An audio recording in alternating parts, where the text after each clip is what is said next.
ప్రభునామన కూడొచ్చిన సహోదరులకును సహోదరునికి మనకందరికీ ప్రభువును రక్షకుడైన యేసుక్రీస్తు దివ్యమైన పరిశుద్ధమైన నామం ద్వారా శుభాభివందనము తెలియపరుస్తున్నాను.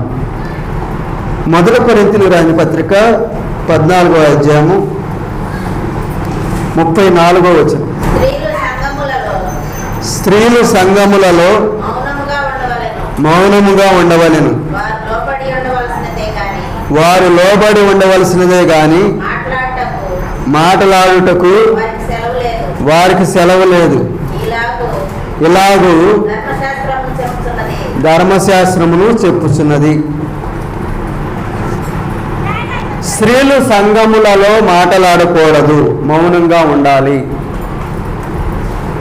మౌనంగా ఉండాలని చెప్తుందా గ్రంథం? చెప్పడం లేదా? స్త్రీలు సంఘములో ఉపదేశించవచ్చా, ఉపదేశించకూడదా?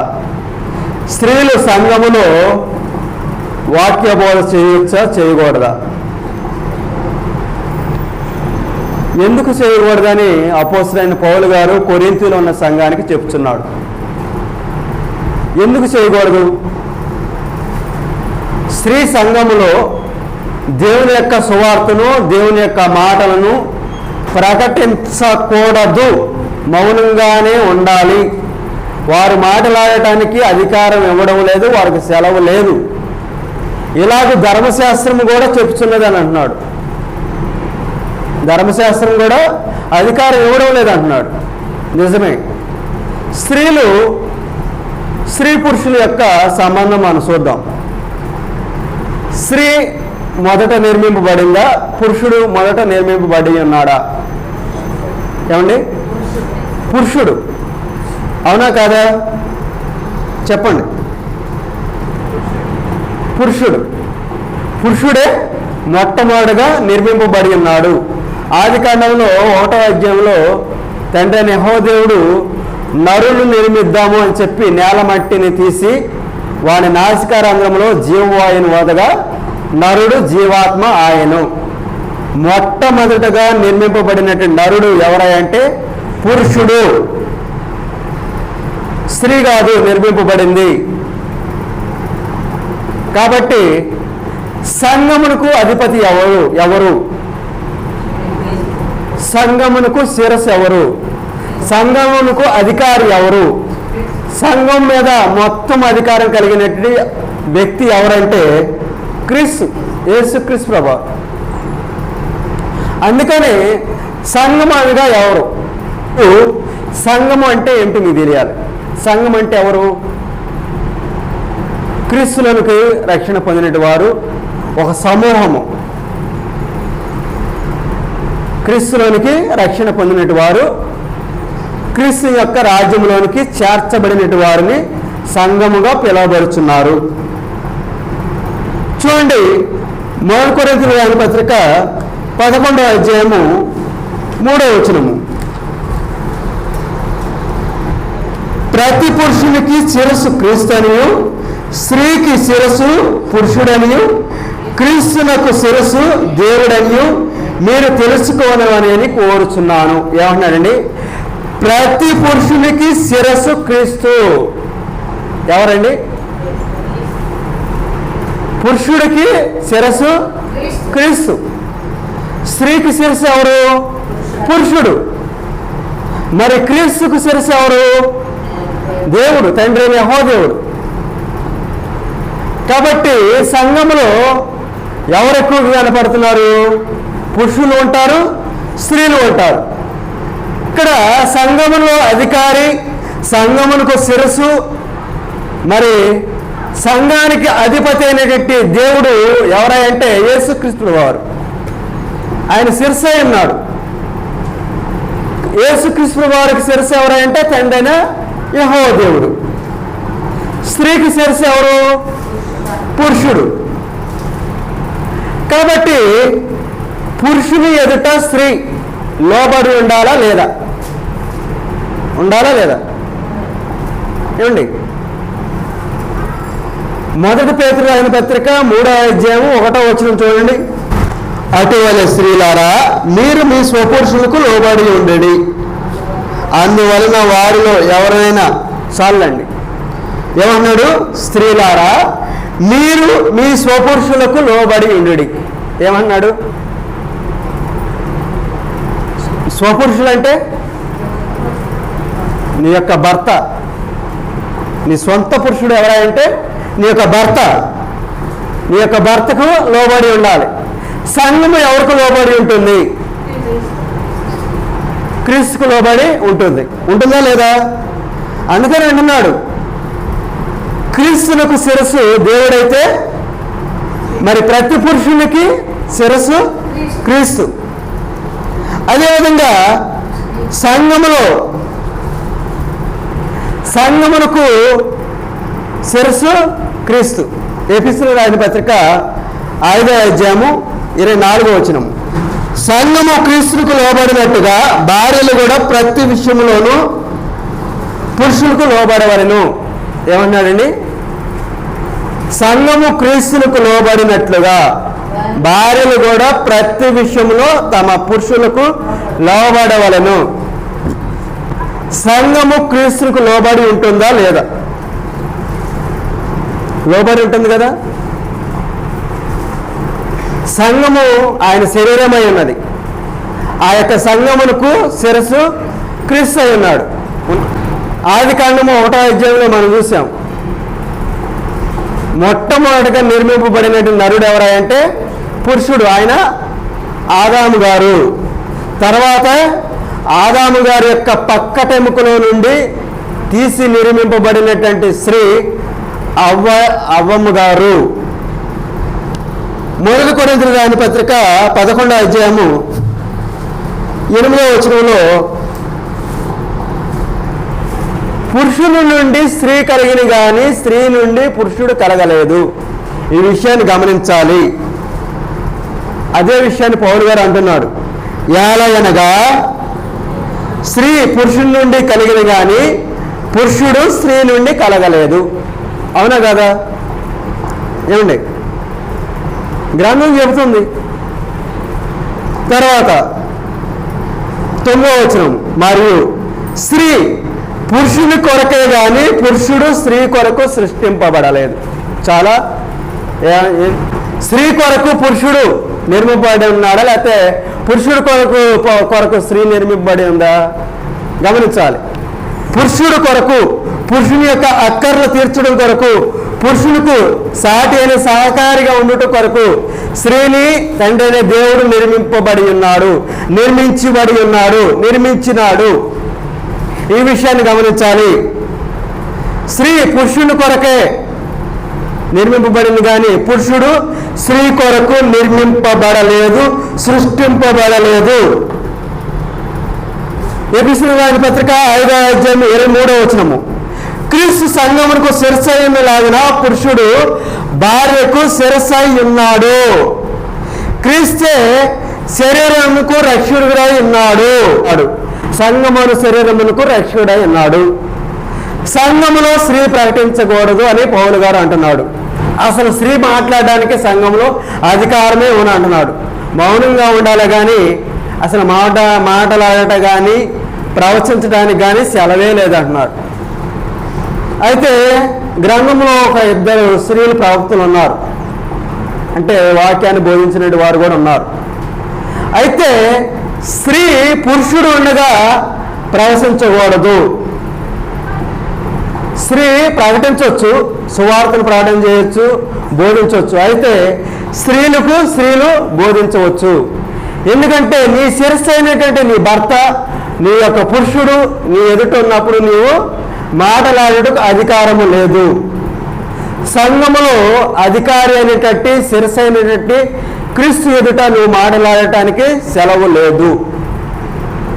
చాలామంది స్త్రీలు సంఘాలలో పురుషులు ఉన్న చోట సువార్త యొక్క కోటాలలో, మహోత్సవాలలో, సువార్త సభలలో సువార్తను ప్రకటన చేస్తున్నారు. అక్కడ సువార్త ప్రకటన చేస్తున్నప్పుడు పురుషులు ఉంటున్నారా లేదా?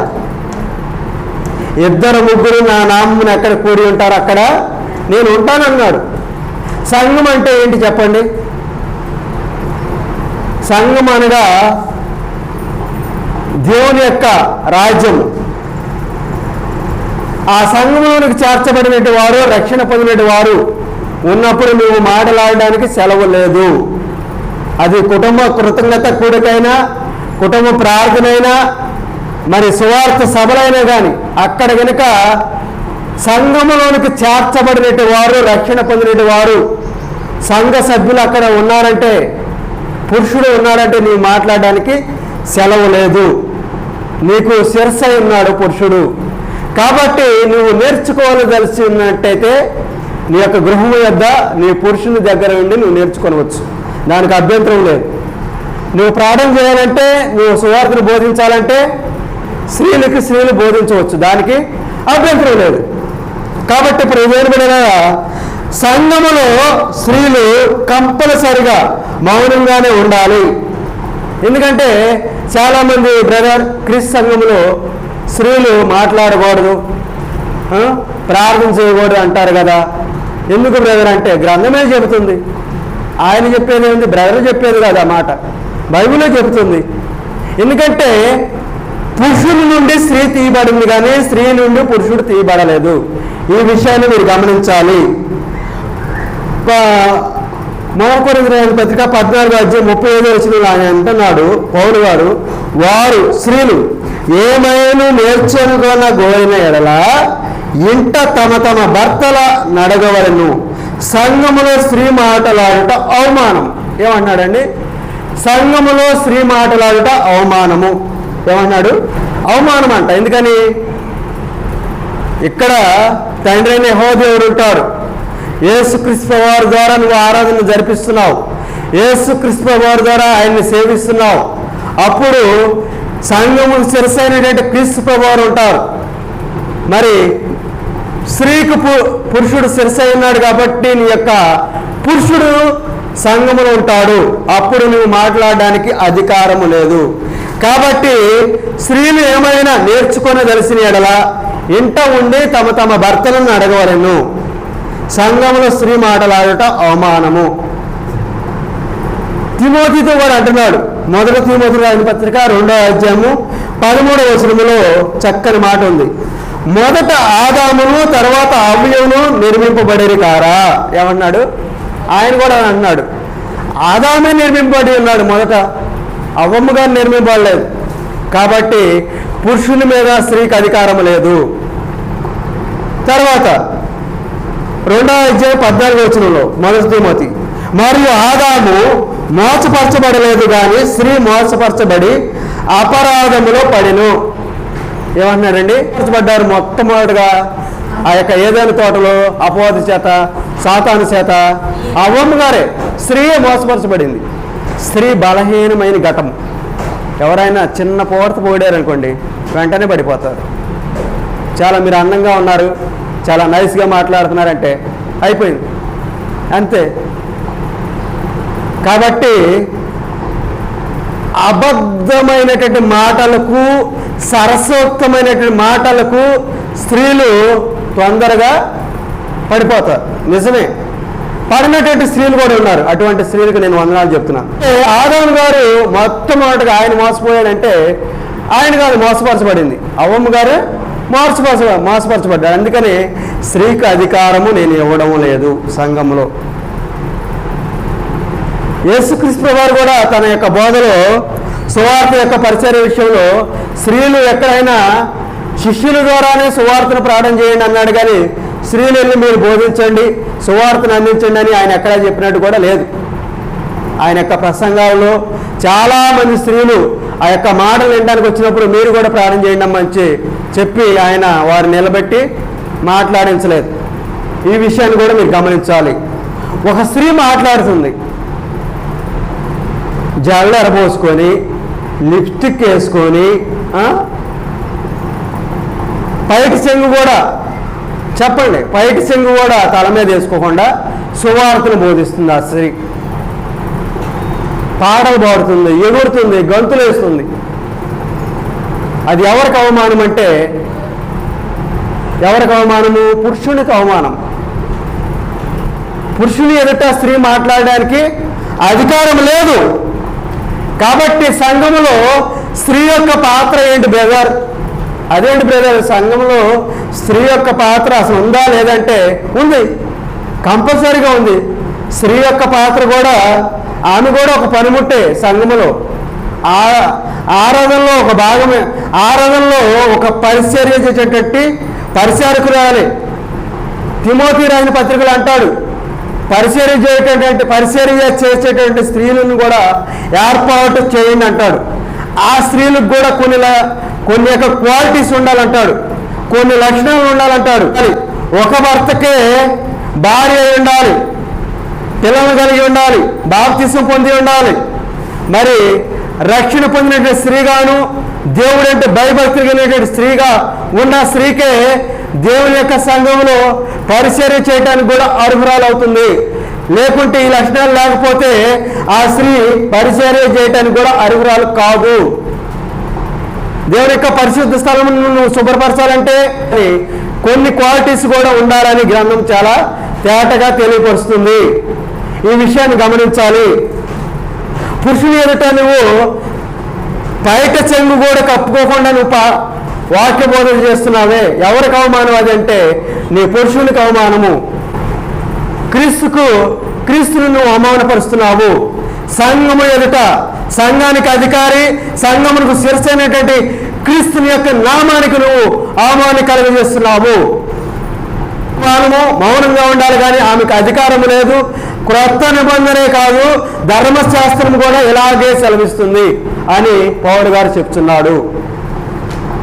పైకి చెంగు సంఘంలో ఉన్నప్పుడు స్త్రీ కప్పుకోవాలా కప్పుకోకూడదా చెప్పండి? కప్పుకోవాలి. సువార్త ఛానల్లో కానీ, యూట్యూబ్ ఛానల్లో కానీ, సువార్త సభల్లో కానీ నీవు స్త్రీలు ఎదుట పోషిస్తున్నప్పుడు పర్వాలేదు, స్త్రీలే ఉంటారు కాబట్టి. పురుషుడు ఉన్నప్పుడు నువ్వు పాట పాడుతున్నా కానీ, లేకుంటే నీ యొక్క ఆ యొక్క కూడికలో నువ్వు ఉన్నప్పుడు నీ యొక్క బయట చెంగు కంపల్సరిగా కప్పుకోవాలి. కప్పుకోకపోతే నీ తల ఎంట్రుకలు కట్ చేసుకోమంటున్నాడు, పురుషుడు మాదిరిగా తయారమన్నాడు. అలాగే తల ఎంట్రుకలు కట్ చేసుకోవడం అనేది స్త్రీకి అవమానము. పురుషుడు కనుక తల ఎంట్రుకలు పెంచుకోవద్దు అంటాడు. పురుషులు కూడా కొంతమంది హెయిర్ స్టైల్ బాగా స్త్రీలు పెంచినట్టు పెంచి ఒక క్లిప్ పెడతాడు మహానుభావుడు. అది అవమానం. అసలు వారికి సంఘంలోకి అవకాశమే లేదు. దేవుని యొక్క గ్రంథం చెప్తుంది. ప్రియ దేవుని బిడ్డలారా, చూడండి, 1 కొరింథీయుల పత్రిక 11వ అధ్యాయము 5వ వచనంలో ఆ మాట ఉంది. స్త్రీ తల మీద పైట చెంగు వేసుకోవాలా వేసుకోకూడదా అనే విషయాన్ని. ఏ స్త్రీ తల మీద ముసుగు వేసుకొనక ప్రార్థన చేయను లేక ప్రవచించును, ఆ స్త్రీ తన తలను అవమానపరచును, యాలనగా అది ఆమెకు క్షౌరము చేయబడినట్టుగానే ఉండును. ఎలాగండి? నువ్వు కనుక పైట చెంగు వేసుకోకపోతే క్షౌరం చేసినట్టే, అంటే తల ఎంట్రుకలన్నీ కట్ చేసుకున్నట్టు మాదిరియే. ఆ స్త్రీ తన తలను అవమానపరచును. కాబట్టి ఏ స్త్రీ అయినా తల మీద ముసుగు వేసుకొనక ప్రార్థన చేయకూడదు, ప్రవశించకూడదు. ఇంకా నేను స్త్రీలు ఎదుట ఇంకా పైట చెంగు వేసుకోవద్దని చెప్పాను, క్షమించండి, వేసుకోవాలి. అది కూడా ఎక్కడ అంటున్నాడు, ఏమన్నాడు? స్త్రీ తల మీద ముసుగు వేసుకొనక ప్రార్థన చేయను లేక ప్రవశించును, ఆ స్త్రీ తన తలను అవమానపరచును. స్త్రీలు ఎదుట కూడా కంపల్సరిగా నువ్వు తల మీద ముసుకేసుకొని దేవుని మాటలు చెబుతున్నావు. ఎందుకంటే దేవుడు ఎప్పుడైతే నువ్వు దేవుని యొక్క మాటలు చెప్పడానికి కూడుకొని ఉంటావు, ఇద్దరు కూడుకోగానే వెంటనే వచ్చి కూర్చుంటాడు ఆయన. అక్కడ అధికారం అయిన క్రీస్తు ఉంటాడు. అప్పుడు నువ్వు పైట చెంగు వేసుకోవాల్సిందే. కాబట్టి ప్రియ దేవుని బిడ్డలారా, సంఘములో స్త్రీ ఉపదేశించడానికి నాకు అధికారం ఇవ్వడం లేదు, మాట్లాడడానికి కానీ వాక్యం చెప్పడానికి మాకు బ్రదర్ మీరు అవకాశం ఇవ్వడం లేదు. ఎందుకు బ్రదర్? క్రీస్తు సంఘం అంటేనే ఇదా అంటే లేదు, బైబిల్ చెబుతుంది, దేవుని యొక్క మాట చెబుతుంది. కాబట్టి ఏ స్త్రీ అయినా కూడా కంపల్సరిగా మీరు సువార్త సభలకు వెళ్ళినప్పుడైనా, సువార్త సభలలో స్త్రీలకు బోధించేటప్పుడైనా కంపల్సరిగా పైట చెంగు అనేది కప్పుకోవాలి. కప్పుకోకపోతే నీ పురుషుడిని అవమానపరిచినట్టు, సంఘమునకు అధికారి అయినటువంటి శిరస్సు అయినటువంటి క్రీస్తును అవమానపరిచినట్టు. కాబట్టి సమస్తము క్రమముగాను మర్యాదగాను జరిగించాలి సంఘములో. కాబట్టి స్త్రీకి సంఘములో మాట్లాడడానికి అవకాశం ఇవ్వడం లేదు, ఇవ్వను అంటున్నాడు పౌలు గారు. స్త్రీ మౌనంగా ఉండవలసిందే కానీ మాట్లాడడానికి సెలవు లేదు.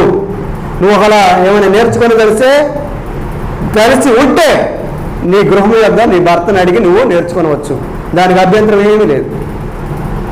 నువ్వు బోధించాలి, ఆసక్తి ఉంది, కంపల్సరిగా పైట సెంగు ధరించి కంపల్సరిగా నువ్వు స్త్రీలు బోధించవచ్చు.